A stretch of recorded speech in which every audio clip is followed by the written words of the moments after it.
Welcome to another video on composers, and today we're talking about William Byrd. At least we are, if you can understand me through my cold.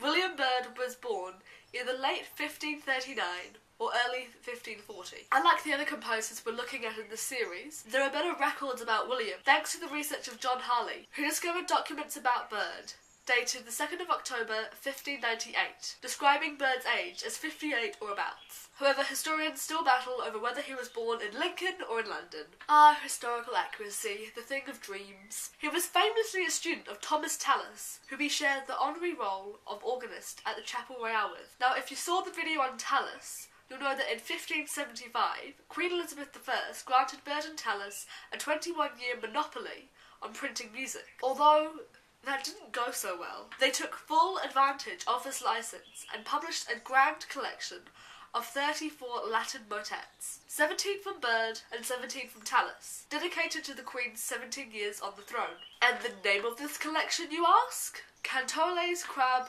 ab argumenta... Cantoles qua ab argumenta... Cantoles. Cantiones qua ab argumento sacrae vocantur. Did you get that? Cantoles qua ab argumento sacrae vocatio. Which, according to Google Translate, means songs from the argument of which are called.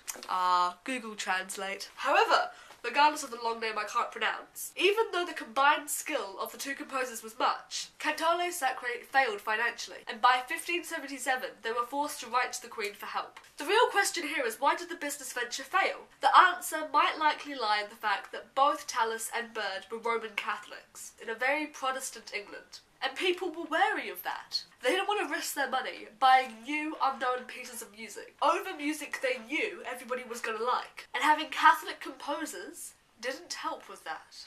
Key historical idea: Catholic prejudice. When Elizabeth came to the throne, she wanted to show tolerance for the Catholics in England. She had seen the social destruction that her half-sister Mary had caused by prosecuting Protestants. But as the years went on, that tolerance decreased. Why? Well, various Catholic plots all over England and Europe didn't soften her view, and then there was war with the very Roman Catholic Spain in 1785, which only ended when Elizabeth died in 1603. And then of course there was everything with the Roman Catholic Mary Queen of Scots, who, along with many English Catholics, believed that she was the legitimate sovereign of England. Needless to say, many of the Roman Catholics in England didn't particularly like Elizabeth, or the Protestants who supported her, and in return, the Protestants didn't like the Catholics. Discussing religion and politics, the only true way to lose friends and offend people.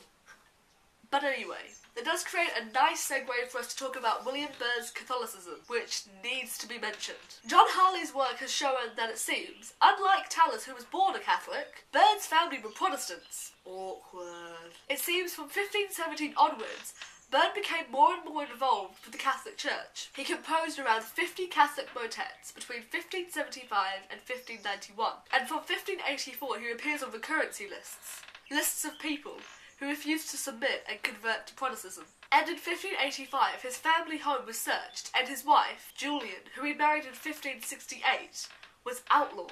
All while he was working for, and under the protection of the Supreme Governor of the English Protestant Church. Double awkward.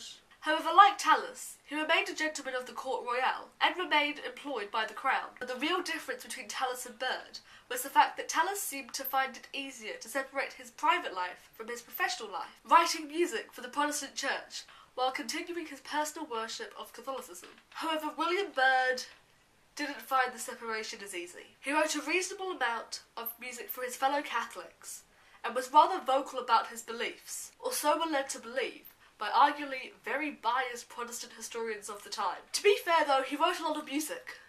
For everything. He was definitely diverse in his compositions. He contributed a decent amount of Anglican church music, and he was famous for his consort and keyboard music. He was also a memorable madrigalist, although, as the author of NNBD's article on him likes to point out, his madrigals were still inferior to those of his pupil, Thomas Morley. Would you like some aloe vera for that burn? He was also a notable writer of psalms, sonnets and songs. He is credited for the musical elegy Ye Sacred Muses, written for Thomas Tellus upon his death in 1585, and it is likely that he sung at the funeral of Queen Elizabeth I and the coronation of James I. William Byrd died, making it past 80, in 1625 in Staunton, Massey, a village south of Essex, where he was buried in the family church next to his wife. The link to the quiz, as well as a link to all the citations and references, are down in the description below. If you have any questions, please feel free to comment, especially if you can't understand because of my cold. I do realise it's made my pronunciation particularly awful today. I'm Alika, and this has been How to Party Like It's 1599. Thanks for watching.